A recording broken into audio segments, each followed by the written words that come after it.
Nyikwa Ramogi ne wang' sae chenro maro marang'ich welo ma seche mokelo ni weche manyien koa kuonde te piny Kenya kaendi, weche mag siasa, weche mag dongruok to gi weche ma be iparo ni mana ang'o motimore kanyono. An nyinga Trevor Ombija, Nding'o Panga, Jonyakach, Denono Ombija Taya, Nyakwar Guoko cha pesa. Wan gi weche mang'eny manyien, dwaher winjo pachi 2-3-6-0-0 mane kaka inyalo yudo e ong'we yamo. Kidok korka mbui koni to en Trevor Ombija @Ramogi TV KE. Ok ochaka ne chenro ni, magi weche manyien mwan go. We have insecurity because of criminals and crooks and terrorists and all these bad people, which we must firmly and decisively deal with. Jodolo chako chenro mar dayo dho jolar kom jatend piny Kenya e yiero mabiro. Obila mag okwach kich e kaunti ma Migori timo nonro e wi lal mar obila moro mar jela mayangore ni nyocha ondhigi joma ok ong'e. Tunaomba nafasi yote kama gari ya gasi tolewa hapo ndani, tuwekee mahali maalum tukae na magari zetu, kwa maana hapa ndani shida. Nengo gas mitedogo kidek idho kendo bang' ng'ikruok bedo e chenro mar yudo gas kowuok e piny mar Tanzania.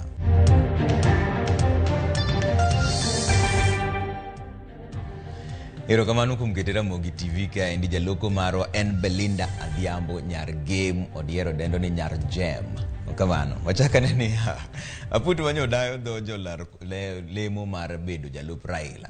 Koro lando ni kiny eka ginyalo chiwo listi margi mar ji adek magiwalo bang' chenro mar dayo dho ji manyocho chwalo kwayo. Kochiwo lerno, jakom mar apudno Noah Wekesa oyango ni nyogi setieko chenro duto ka koro gimodong' en mana tero nyigego ne kuku mar Azimio maromo jotelo 10 ne wuok oko mar laro lemo mar bedo jalup Raila Odinga. A little didn't we know that in fact our party leader will be out of town. I only received this information this morning that he's out of town, and our statement, our press statement was prepared in view of the fact that we were at the same time going to present the report to our party leader. He has assured us that he'll be here tomorrow, so I am requesting you kindly to be here tomorrow. But we're going to be very specific. We're going to call each and one of you to give you the time and the venue of the presentation of our report. So, you already have the notes? We finished the job. We finished the job, and we were ready to give the report today. But because of what I've said, we will do it tomorrow. We know that you are very busy people, and my apology on behalf of my party, my panel, that we bear with us till tomorrow. Jalup jatend Kenya William Ruto ne en achiel kuom jolar kom jatend Kenya mane odadho gi jodolo e wi ikruok ne yiero mar kwe. Jodolo go keto Ruto e tago maliet mar lero kako nyalo tayo piny ka omiye thuolo mar telo. Lipota marwa Walter Nyambaga nigi wach ni maler. Mana kodong' ndalo 89 to ganda jo Kenya dhi yiero maduong'. Riwruoge mag ute lamo koro keto josiasa go e nyong'o kendo sundogi mondo ginya mana kwe kindego mag seto mbulu. Evangelical Mediation Council koro dayo dho josiasa go ahinya mar nyayo kwe e ka odiochieng' ma kawuono. Jatend kweth ma Kenya Kwanza William Ruto nobedo wendo mar Baptist mayudore Ngong' e boma ma Nairobi.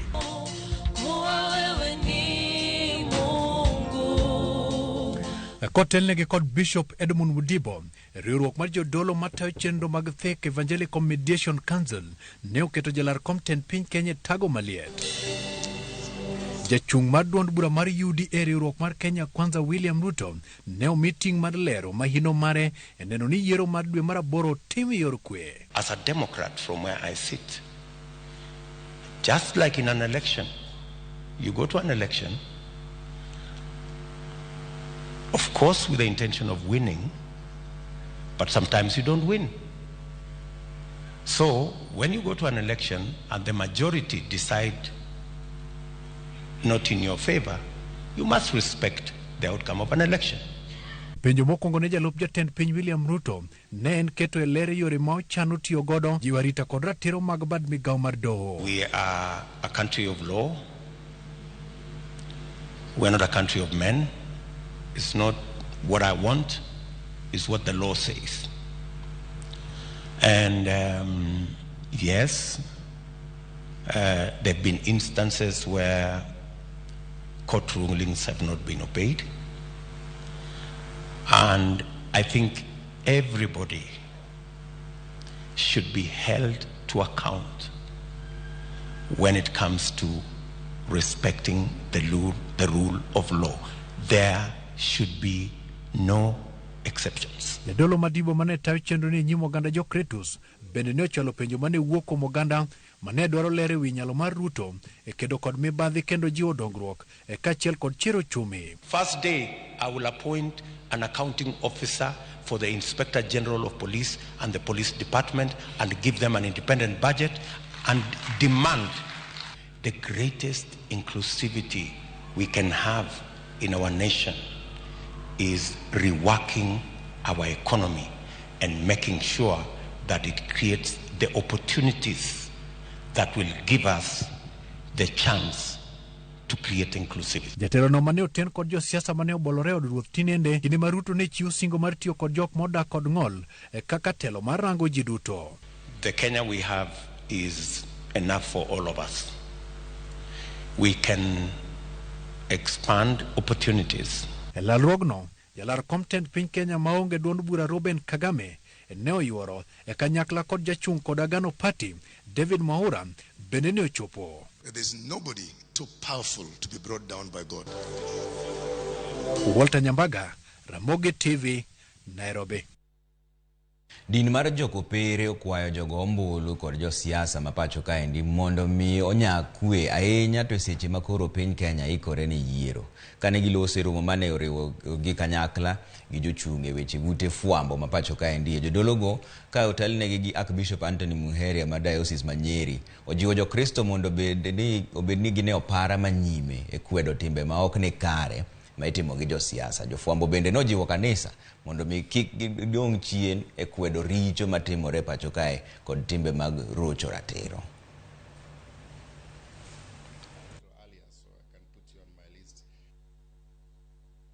We ask that we engage with you so that you are able to use voices and faces of the bishop and their credibility thereof, by extension even of religious leaders, in order to sell the message that both of us believe in: peace, harmony, a future of a united nation, and meaningful engagement in the political sphere.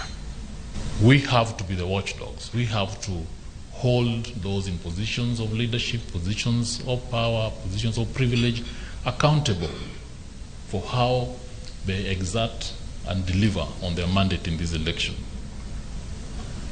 And there are many of them. There is the state, there is critically IEBC, there is the voter, because unless the voter does his or her job, there's nowhere we are going in this election. But there is also ourselves, the media, that we have to hold ourselves accountable. Kodhi mbele ni obila mago kwach kije kaunti ma Homa Bay osechako timo nonro ewi lal mar obila moro mar jela mane oteke gi joma ok ong'e chiegni jumbe 2 mokalo. Bernard Ochieng' ma en jahigni 39 en obila mar jela mar Kibose kaunti ma Kisumu. Yangore ni nyocha ondhiye gi ji ma ok ong'e e gwenge mag Kabunde apaya mawuok Homa Bay kochomo Rongo. Jatend obila mago kwach kiche kaunti no Abed Kavo okoni jonjore 4 ma nyocha omanore gi bunde ema nyocha ochungo nyamburko ma nyocha obila no nie kendo gigole gisoye nyamburko machielo mar kido mar Probox.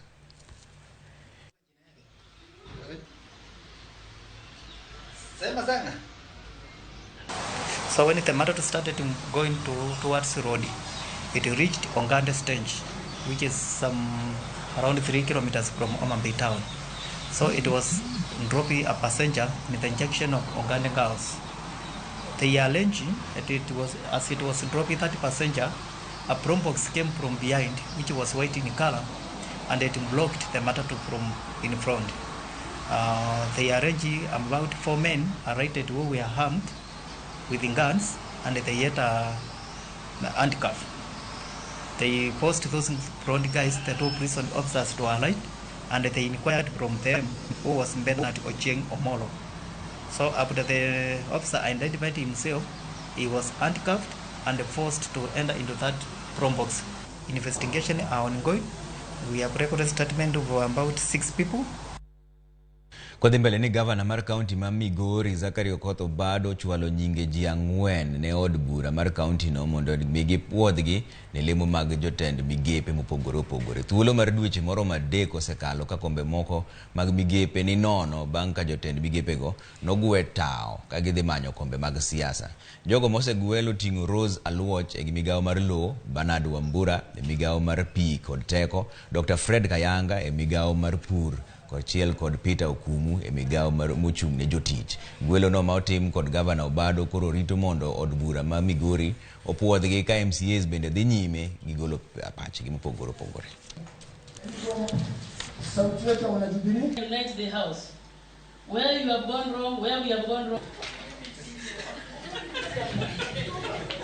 The last budget my departments they handle and marumo 30th June. So there will no much or give value addition mabiro timore. Nikeche, you know very well the CC members are supposed to be going with the governor when the governor's term expires. Unge kata kakanga tanyalo wacho ni biro extend term to kata 1 year mano unge.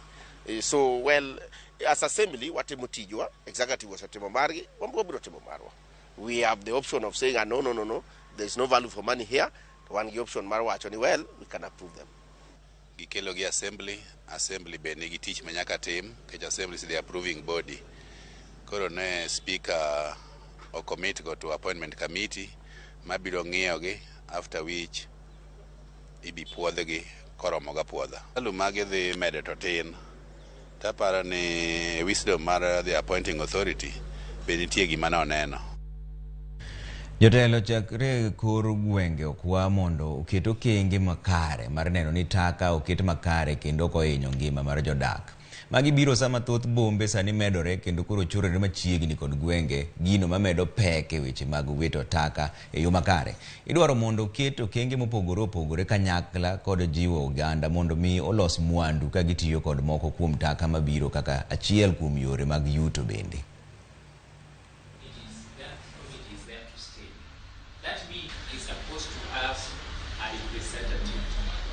Every village, and once he understands, as the cities are growing towards 2050, we know very well that over 50% of the populations we see are going to be urbanized, and Africa growing towards 2050 requires that we are able to manage our cities and our towns in a proper way, so that as the populations grow and as the waste generation is growing, we already have put strategies on how to manage waste. We also need to empower the waste dealers who are able to support our systems in terms of managing waste. Community members in the four areas, informal settlements in Kisumu, are using the methods they've learned in terms of waste management and using solutions they've come up with on their own to be able to manage the waste, but also create jobs, produce products that can be used by other people. Kwa mbele ni ogai mar Azimio la Umoja One Kenya Alliance Raila Odinga koro chako kisera mar ombulu mar ndala 4 ka edo wadh nam chumbi kuma ndhiye ga wuono. To koro elimbe mare mane ochako gi gwenge mag Tana River osingo mar keto lwasi moromre mar dongruok kokalo tego loch gwenge mag Thuru kaendi bende. Eric Owenga nigi ler mar wachno. Odinga nochako dok timo kisera mar ombulu ka dhodh nam chumbi limbe mane otimo e kaunti ma Tana River kano twak gi jopiny alwora mag Galole gi Hola ka ne osingo ni piny owacho mare biro medo omenda ni gwenge mosodong chien mondo odongi mana ka gwenge mamoko. Pesa ambayo inakuja hapa mashinani vile tulipendekeza katika BBI ati tutazidisha kutoka 15% mpaka 35%, tutafanya mwaka ujao.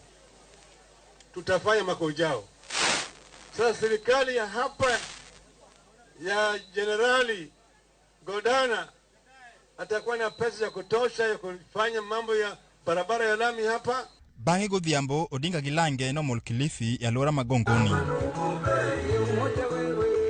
Jotelo makodhodh nam chumbi nonyiso mijing'o margi ni piny owacho mar Azimio mibiro tele Odinga ema biro kelo lokruok. Kama Martha Karua baada ya kupitia yote alopitia kwa vipimo vote, the only woman that time ambaye moyo alikuwa kanyaga na akapambana na yeye, ameamua rais ni Raila Odinga, wote apinga namna gani? Naomba msimpatie mheshimiwa Raila Odinga uzito. Wakati tunamchagua Raila Amolo Odinga kama rais, tusiende kuweka wabunge na maseneta wapinzani. Tumeelewana? Mimi nataka kuomba kwa heshima kama mama, mtaamka mapema, kura zenyu ziko tayari. Hebu nionyesheni wale tunasema Raila is the thief. Sasa wafisadi wote wameingia kwake, wale watu safi ambao wanajua kuendesha nchi na wanataka kusaidia wananchi wako hapo kwa baba. Esechego bende Odinga nomedo lero ni piny owacho mare biro rakre gi achiedh nade kumoting'o kero gi mibadhi. Wakulima, wafugaji na wale watu ambaye wanafanya kazi, hata wale watu wa jua kali tutawasaidia. Hata wale wa mama mboga watainuliwa katika hii. Kwa hivyo hii inaitwa Total Economic Liberation of Kenya. Na tutafanya. Mko tayari kutembea na sisi? Mko tayari? Ogai mar na Kenya Mikai Martha Karua bende no yore kisera mar ombulu mana ka jotelo mamoko ne dwaro mar soyo Odinga telo dwe mar 8 ne ochune. Wale hawajasikia utamu wa Azimio huko mashinani, mpeleke hii ujumbe ya kwamba farasi ni moja na ni farasi ya Azimio ambayo inaongozwa na Raila Amolo Odinga. Na kama uko na matarajio ya ukombozi wa kiuchumi Kenya, usitafute mwingine, ni kinara wa Azimio. Sichiko bende Governor Amason Kingi maendo dar kok Azimio kod bura mare mar pa no diretago maliet ka jotelo mane ofukod Odinga ne ochako rakre kode aching. Kama wewe unataka kubadilisha maisha ya Wakenya, itakuwaje utembee na wezi? Utakuwaje utembee na wafisadi? Wale watu ambao wamepora mali ya Wakenya. Hii ndiye msai watu wa Kilifi. Adui mkubwa wa watu wa Kilifi ni Amason Jeffa Kingi. Hana adabu. Sina adabu. Amenipiga mimi teke ya punda. Asante ya punda ni nini? Punda ni nini? Na mimi nataka nyinyi mpige yeye teke. Mungu tayari kumpiga yeye teke. Ogai mar ODM Raila Amolo Odinga ochako duogo ng'igi eki mar manyo ombulu gwenge mabende osebedo ka sire e kinde yiere mokalo. Odinga wacho no yikre mar tieko midhiero mag osebedo ka gikale kinde duto. Eric Owenga, Ramogi TV, Tana River County. Oda dhi yuyo moro machuo kudugo to podwa ni weche mang'eny mondo wapimo kodi ka endia ngiso ni unyalo oro pachu mondo wang'e ni uparo nang'o e chenro mon godo gi weche madhi mbele piny sani. Mae odwa mokuodhe piny kendo wang'eyo kuma piny dhi. Aneno ka nitiere jomoko moseoro ka endie wacho ni ang'ich welo an Nimrod Adawo ja Mombasa. Okamor kaka Honorable Kalonzo keto pressure ya Azimio nyaka omi luor riwruok mar Azimio. If he's not comfortable then he's free to quit. Hakuna kubembelezana. Andan Odiero kan minyenya sikul mutuo oketho chia mare nikech osekopo timbe mag Kalonzo mago maudi chieng' en gi baba to gotieno to wacho gimopogore mago chetelo manyalo wuondo jo Kenya. Ramogi TV an Morris Juma Ogada Janyaera ere kaka obila nyalo lal adieri ni kanye mano penjo makata wambi wapenjore kaendi timo wacho ni Ramogi ber Ombija an Evans Oyuga Wasonga Wood Konge Asembo aneni kod baby na Rosemary Oyuga mar Nakuru gi Father Richard Odhiambo erokamano ketiuru mar Ramogi TV kaendi oduogo bang' dakika moko matin.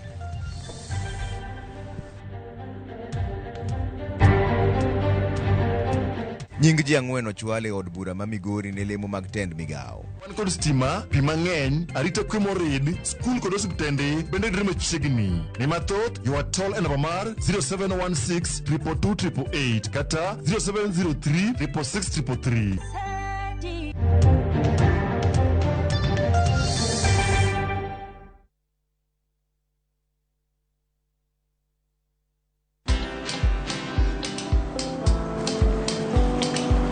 Niaje? Ni kama unashangaa kwa nini naangalia simu with so much focus eh? Usishangae sana. Nimekuwa ndani ya story kabisa. Ni kama ile hali ya juzi. Ni kama nilikuwa hapo iki happen. And when this new market was being opened, ni kama nilikuwa hapo tu. Hata vile local tourists for a special rate at the coast, I was there. And when this new road was being commissioned, I was right there. Na hata wewe unaweza kuwa ndani ya story wherever you are. Just download Citizen Digital. Stay informed on all the news and events as they happen across the country, the continent, and the world at large. Download Citizen Digital, Kenya's #1 news app.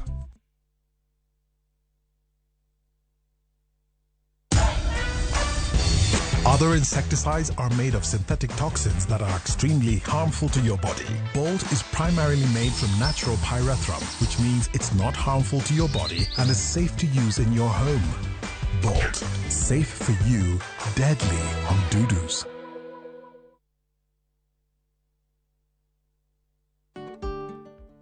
Beng'eyo ni janyiewo nigi ratiro mar duoko mwandu ne jauso mondo losi kaponi mwandu no nigi kasoro ma en owuon emokelo.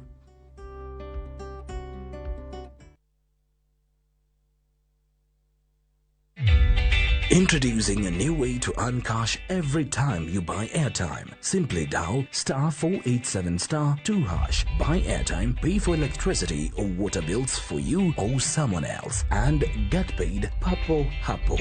Usinunue airtime na tokens bure tu. Earn instantly with *487*2#. Dial *487*2# now.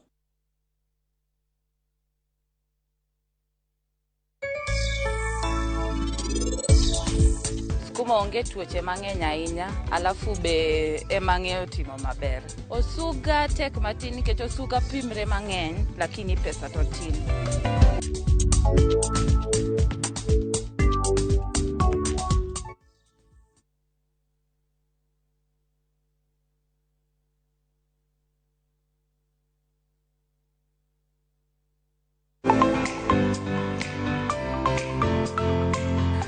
Gunde ng'eny nikech medo fweny gi piny maru. Interest no kod neno gik moko kaka di YouTube, gi jogoro moko be ka nyalo kaka igoro. Wantiere koda sunga kaluore koda kit pok mantiere e aluora marwa. Ji oseng'e value mar tijwa. Chon ji ne paro ni law mowuok oko ber bolo law motwang' ka.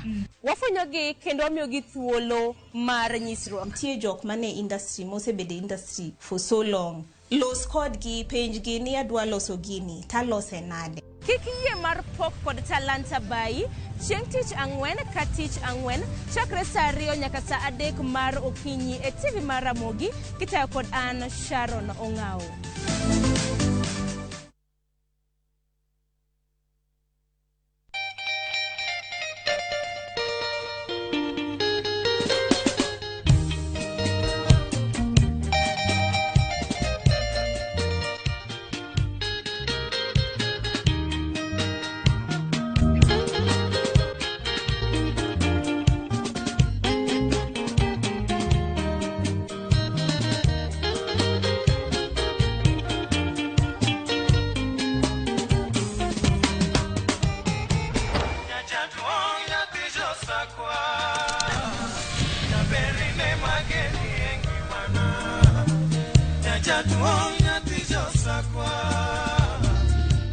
Radio Ramogi, Cartoon Jaluo. Radio Ramogi.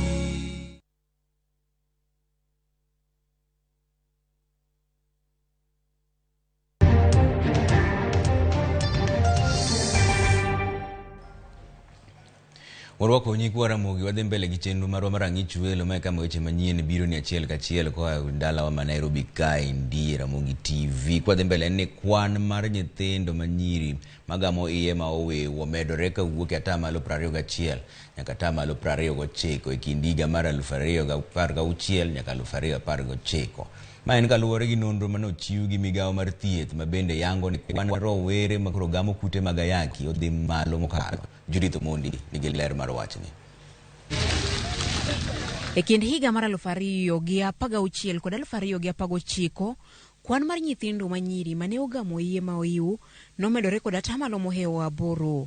Nonro bende oyango ni nyithindo manie kind higni 10 nyaka 19 maloyo 100 bende ne owito ngimagi higa mokalo nikech iye makamago. Ma ne oyango kod jotito mag migawo mar thieth e kinde keto e yanga buk magikone nochuno gi ni gindiki mabiro konyo e reso ngima mar rowere. Mohewo atamalo 50 mar rowere manie kind higni 15 nyaka 24 bende oyangni ni kod tuo mar ayaki, wach makoro dhiro piny owacho mondo geng' medruok mar midhiero gi e kinde mabiro. In 2018-19 we had a peak where almost 30% of pregnancies in this country were from teenagers. We also have issues of HIV/AIDS, which are discussed in the document, where young people are accounting for 51% of new infections. We are doing the Kenya Demographic Health Survey 2022. By the end of the year, we'll be able to have a national outlook in the situation regarding teenage pregnancy.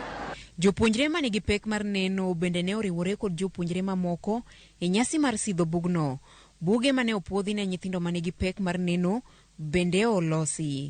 There is ginyiso mor magingo kendo konyruok magibiro yudo bang' somo bugno. We as the people living with disabilities have actually been privileged. At least we have copies that are in braille form, that we don't have to depend on someone to give us the information, but we can do that by ourselves. Ni eti kitabu hiki kitakuwa kwa msaada kwetu haswa katika familia, kwani wazazi pia wataweza kujua jinsi ya kutumudu haswa sisi wenye umri wa makamu.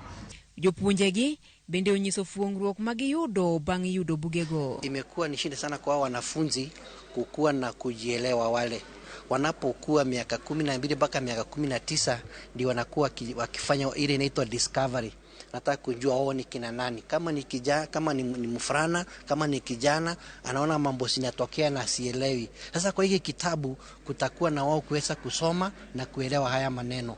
Jonyuol okoseka oting mar twak gi nyithindgi, wach momiyo koro jopuonj ywak ewi ting mapek magingo e loso kod jopuonjre. The parents are not able to talk very openly with their children, and therefore in school we find it a bit hard because it's you, the teacher, now who has to really open up. Weche manie ibuko nogo igeno ni dhi konyo e duoko piny iye ma oiw, tuo mar paro, tiyo kod yedhe mamero ji e kind nyithindo e pacho kae. Judith Mondi, Ramogi TV, Nairobi. Kwa dhi mbele gi chenro lakini rwasoma ne achiel ariyo adek moko museorun wakaende ariyo adek auchiel nono kapok kwa dhi mbele gi chenro marwa kaendi neno ka wach ni Ramogi TV choponwa maler seme korwenje ka duma wacho ni ka koth ema goyowa mapek godhiambo. Akdikon David Mbairo kamana ahinya. Pastor Omondi otiche mar game onyinyore wacho ni mos na jaoda Sara Tieno nyaseme umose. Frederick wacho ni ojiwo jowa mondo wuog oko mondo migi go ombulu yo maler ne baba, to kamano okwayo mondo ombulu ogo yo mar kwe.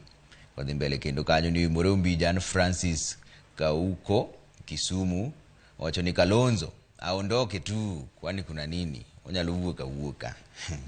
Haya wadhi mbele kaendi gi chenro marwa kaendi ko wacho ni gimanyien eni nengo mar gas mitedo godo masani mung'eyono koro nyalo chako idho kendo bang' ng'ikruok bede chenro mar yudo gas kowuok e piny mar Tanzania.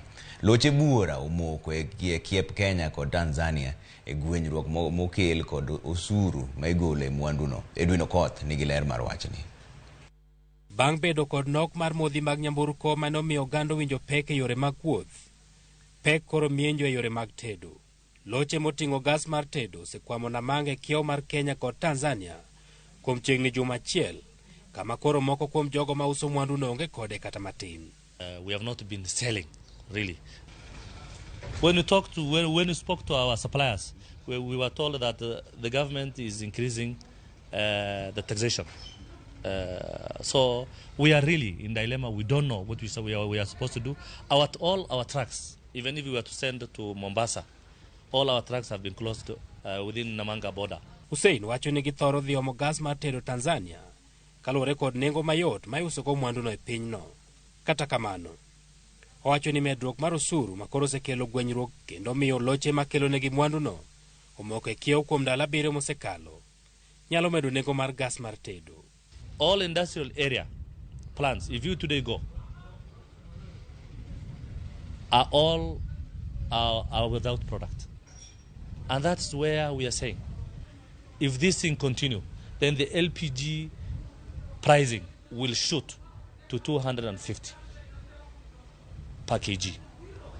We are requesting the government really to do an intervention, the KRA people to also do the same, the Interior Department also, the Ministry to also intervene the situation. Joriemb lori ma omoko Namanga bende koro ni kod luoro ni chung' margi kamoro achiel nyalo kelo midhiero kaluwore kod mach manyalo muoch koa kuom gas magiting'o. Na hizi gari tuko hapa kwenye hii parking na magari ingine makontena hapa, magari na time ingine gari zetu na leakage. Saa hii ni hatari kukaa na magari ya kontena hapo ndani. Tunaomba nafasi yoyote kama gari ya gasi tolewa hapo ndani tuwekee mahali maalum tukae na magari zetu, kwa maana hapa ndani shida. Tunaomba sote gari ya gasi tutolewa hapo ndani tuwekewe mahali, kwa maana hapa ndani ni hatari, gari ingine magesi inaliki. Nengo mar gas mar tedo en achiel kuom gigo ma osemedo pek mar ngima kaluwore kod kwan ma igolo dwe ka dwe kod duol mochung' ne golo kwan e lo piny owacho KNBS. Aguch gas mar tedo mar kilo 13 osemed nengo ne kod siling 1,200 kata tamalo 56 kuom higni 5 mosekalo. Medruok masani koro kelo luoro ni oganda mathoth nyalo chako tiyo kod maka kata yien motuo mamedo ketho alwora ka itong'o yiende. What I am getting now from our suppliers is that the price has been increased from 605 to 930. It will be a huge increase in pricing.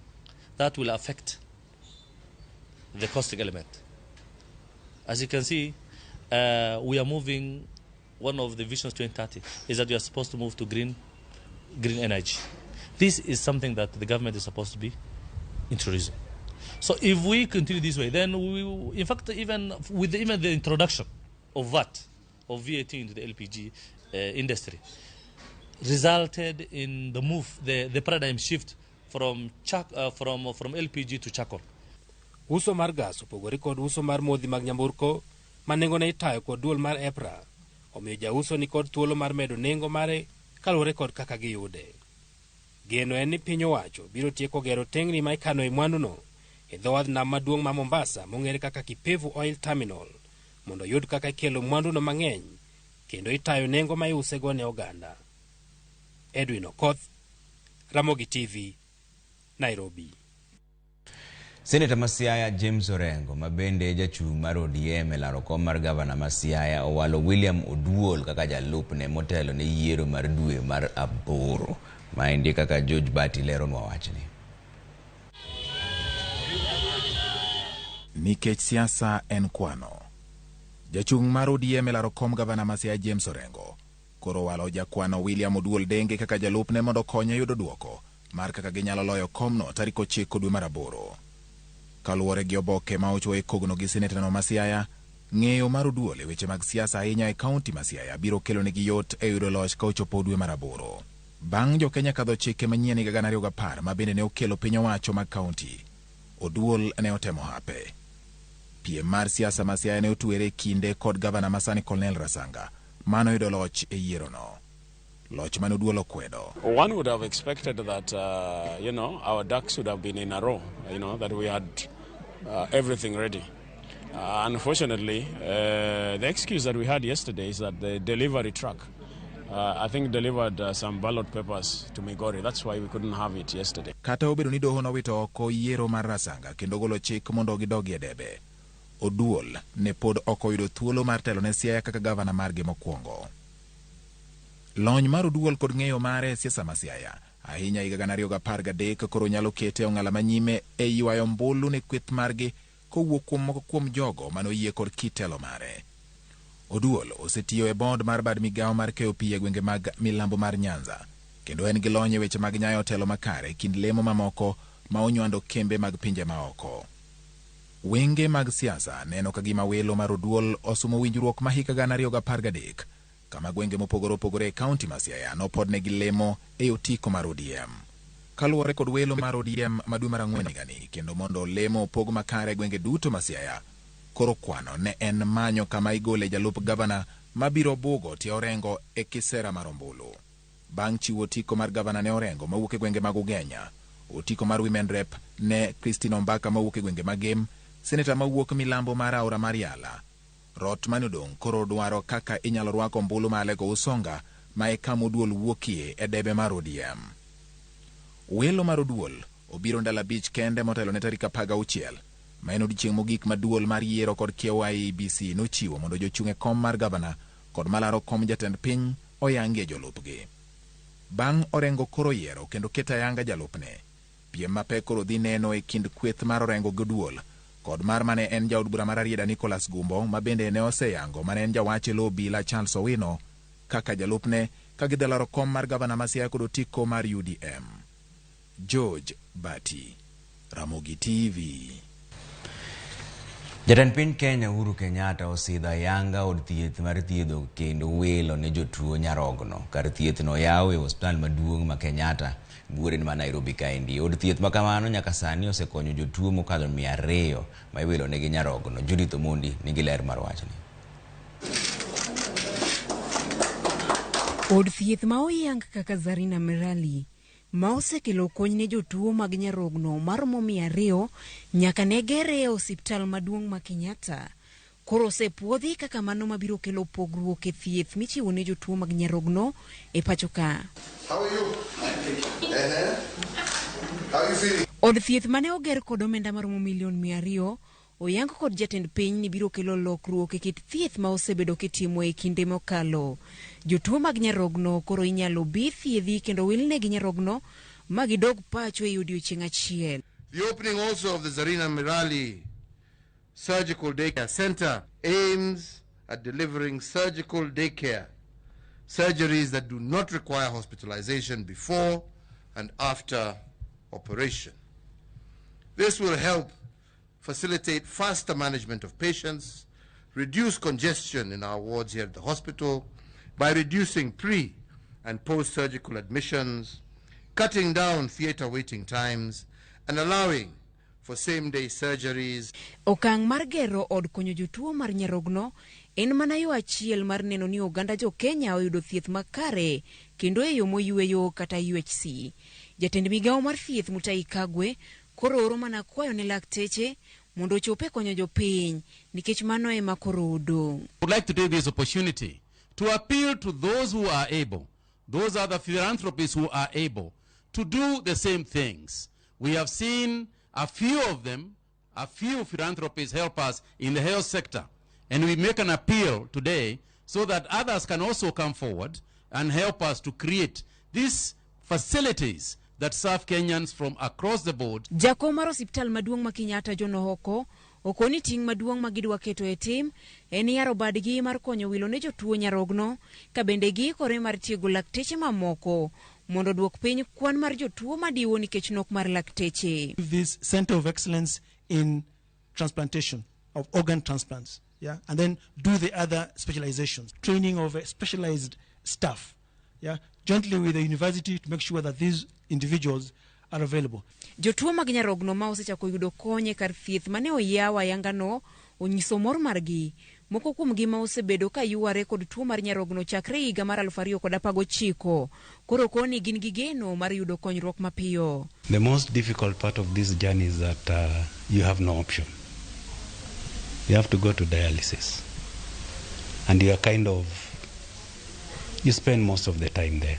Hiyo masaa inakuwa ngumu saa zingine kuamka, na ukishaenda kwa dialysis mwili inakuwa haina nguvu tena ya kurudi kazi.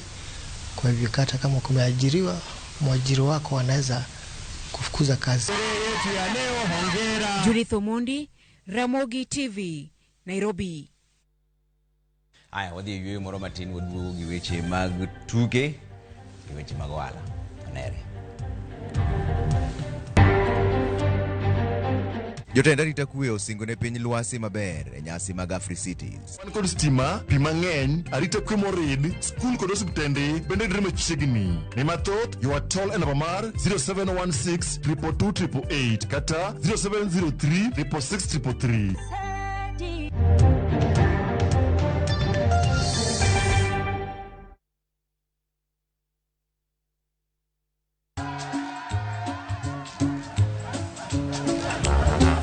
Niaje, unajua juzi nilisikia kuna politician fulani alisema kitu controversial sana, lakini si unajua vile watu saa zingine upenda kuongeza chumvi kwa story. Mimi nilikuwa nataka kujionea mwenyewe nisidanganywe. So ngoja kiasi.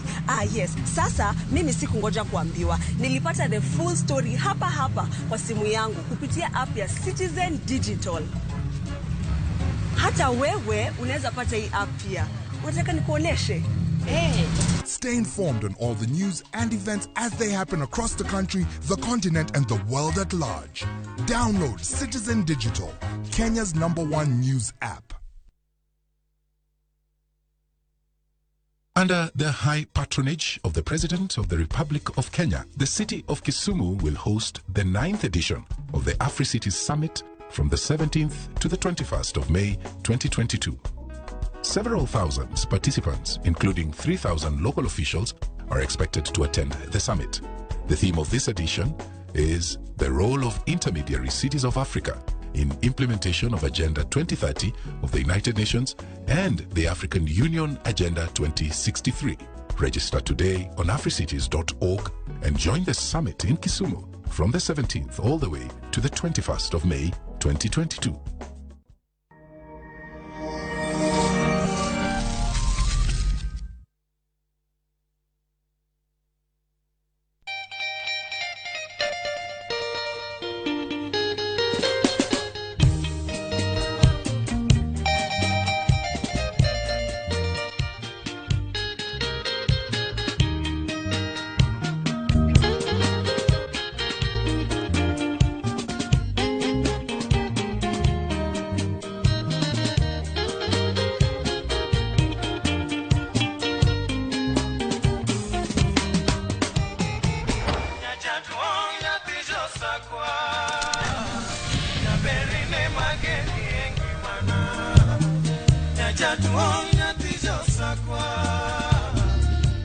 Radio Ramogi, Cartoon Jaluo. Radio Ramogi.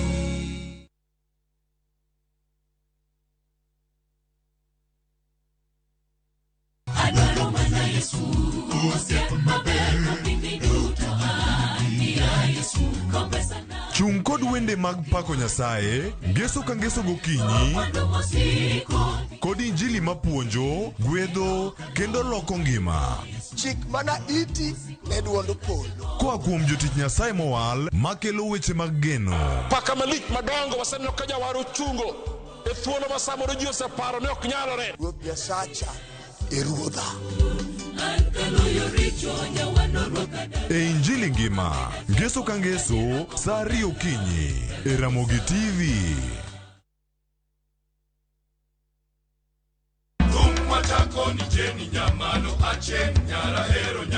Kit thumbe mawakelonu otenore e ndhadhu maggi. Ka wakiko gi makare, yud thumbe miero mapacho ka, kama mzuka umepanda twende mpaka chini, kod pinje maoko. Baby follow my command like zombie. E chenro mag tiedero, ngoma uwake, akimwaga pesa ndaleveza, thum dagmor, Ramogi Night, magite mana e Ramogi TV.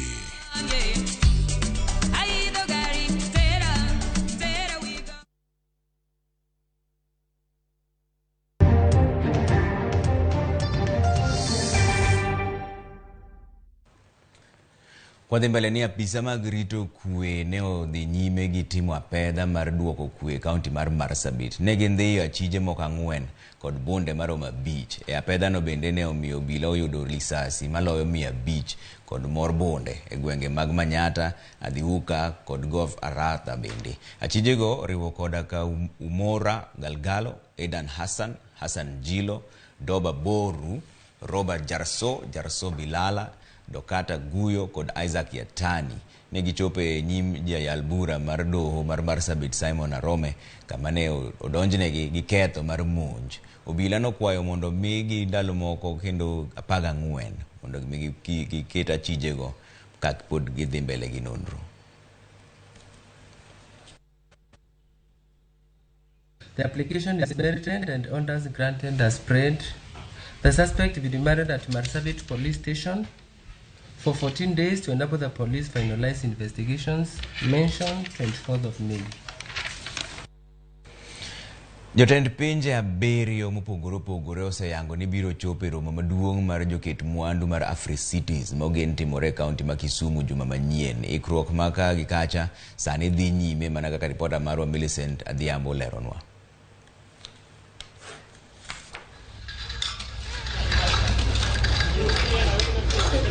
Kaka ndalo medo sudo machiegni, ikruok medo jiwore.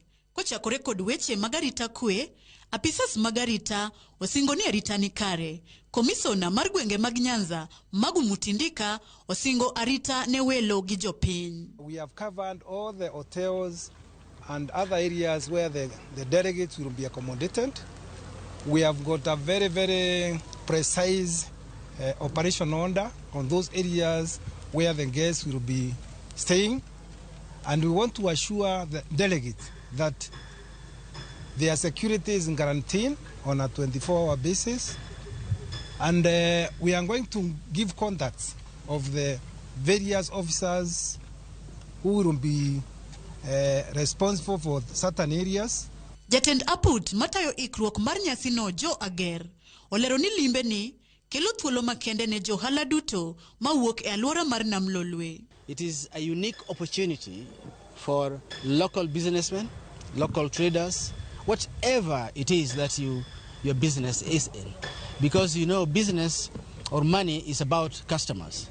So we are going to be bringing in over the next 10 days to 12 to 2 weeks about 14,000 buying customers. So you can imagine the kind of money that is going to be left here because of this conference. Jatend migao mar weche limbe olero ni eseche 24 mosekalo ute nindo ma Kisumu County osekaw duto kendo kalure gi kwan mamalo mar welo mabiro ochuno mondo giyar bedegi gikaw mamoko e counties ma Libamba. We have opened it out, of course, now to Kakamega, Vihiga and Siaya. All of these properties were accredited 3 times. We did 3 audits together with TRA, the Tourism Regulatory Authority, and so after that we start to move into Airbnbs and homestays. Achi omedoni kata ndeke mabiro Kisumo duto osepong kalure gi welo mabiro yore e limbe ni nyaka chieng' magidok. The local airlines, Safarilink, Renegade, 748 and Jumbo, they are also seeing an upsurge, and they know from their bookings that from the 15th actually, they have really sold out coming into Kisumu, and again it picks up again on the 21st evening and on the 22nd leaving Kisumu. Jalup Governor Matthew Zowili to oji waganda mabende loko ohelni matindo tindo mondo tigi thuolo ni mandi koreka kamoko kuom johala mibiro yenegi uso e sach limbeni. Other than the exhibition space that we have within the Africities village, and which we know may be a bit high in terms of pricing, this is an international event. We want to encourage them to ensure that they liaise with the trade department, especially at the city of Kisumu, so that they book and participate in the bazaar that we are going to have at Jaramogi Oginga Odinga Sports Ground that will be running concurrently with this summit. Ewi mago duto, ikruok magnyiso welo mwandu mopogore malombo wang', rieyo welo kuonde mopogore manyiso kitwa gi timbewa, kod moro welo kod tuke mopogore bende okowe chien. Ikruok makamagi koro ochuo chieng' mana kodong' ndalo 6 kende to limbe mar Africities Summit chakore ayanga. Jokanyo mochung' ne chendo no bende oketo maino mar neno ni ikruogego ochopo kare. Millicent Adhiambo, Ramogi TV, Kisumu County. Tim mar Gor Mahia geto thuolo mar 2 e lig maduong'. Wan kod stima, pi mang'eny, arita kwe morid, skul kod osiptende bende dire machiegni. Ni mathoth, ywa tol e namba mar 0716 222 888 kata 0703 66333.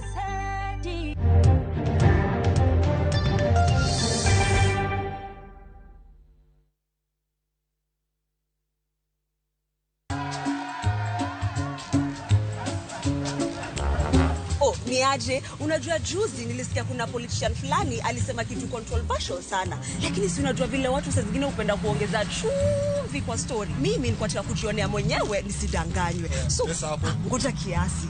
Yes, sasa mimi sikungoja kuambiwa. Nilipata the full story hapa kwa simu yangu kupitia app ya Citizen Digital. Hata wewe unaweza pata hii app pia.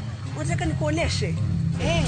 Stay informed on all the news and events as they happen across the country, the continent, and the world at large. Download Citizen Digital, Kenya's #1 news app.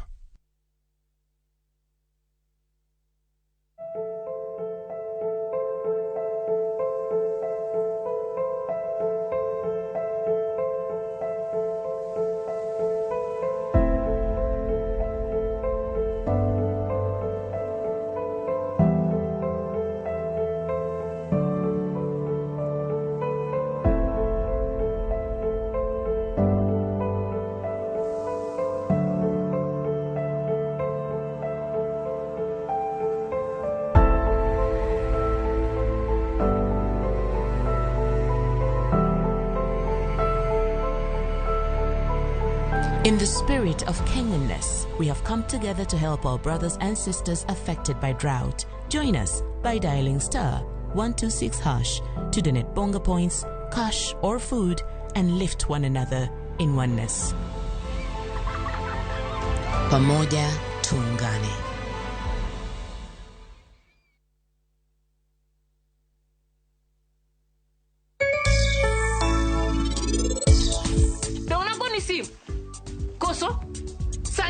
Gidogi mabutu mini ni ane makelo sida. Ini timo gima ber ahinya. Kito tap kiwa bedo jatiche odwa ka. Ayie wach ni berna.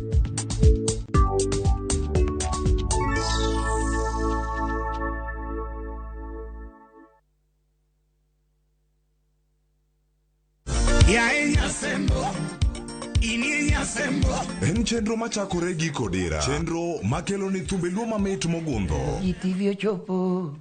Wan gi budho mar tipo kachiel kod twak gi jothumbe mihero. Kitayogi gi Aboy Hansamo Mandawe, Ninja the Entertainer. Wacho ni ma show mar usiku sana. Kod DJ Kolo, Kol Instrumental. Wan gi Winnie Adhiambo. Ero. Onyisa ni mos na Aboy Hansam ka. Ticha Beach ka Ticha Beach, sangwen e wang jowi mari miero mar Ramogi. Kete manaka.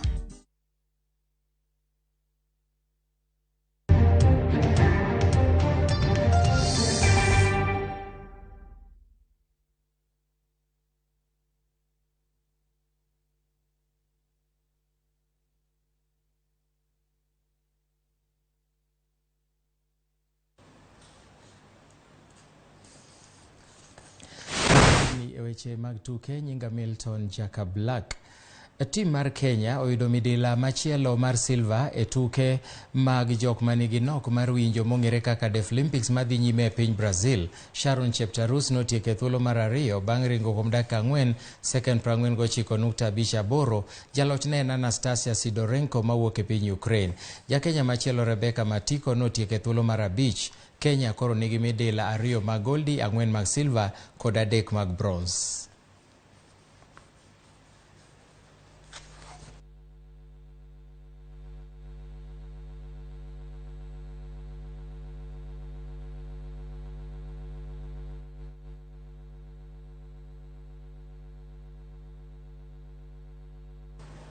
Tielo mar abiriyo mar Safaricom Golf Tour biro timore chieng' tich abich kod Jumamos e Luch Karen County Club. Mairien bang' tielo mar auchiel timore Eldoret Golf Club e kaunti ma Uasin Gishu jumbe ariyo mokalo. Jogolf moingo 200 mawuok Nairobi biro donjo e piem makamano madhi kawo ndalo ariyo. Tugo mar golf matugo jotugo maraga to kelo kanyakla jotugo 80. Jata tije ka Safaricom Peter Ndegwa owacho ni en gi mor mokalo mar rwako jotugo mar golf go, kolero ni tugono osemedo fwenyo talanta modhuro e alworani.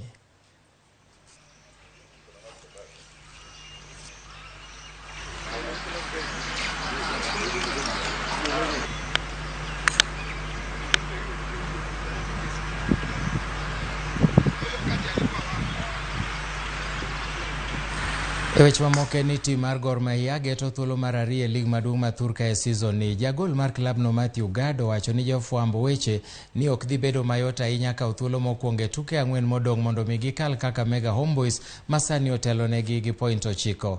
Gado theno wach makama gi kinde matek ma Gor osekale to molo e kinde ma FIFA noloro negi kawo jotugo manyien. Koro giketo mana geno margi kuom jotugo mawuok e youth team margi. Jumapil mokalo Gor Mahia nodhi amodhi gi FC Leopards e tugo mar lig alap ma Kasarani manochwalo thuolo ma pok FC oloyo godo Gor kochakore higa mar 2016.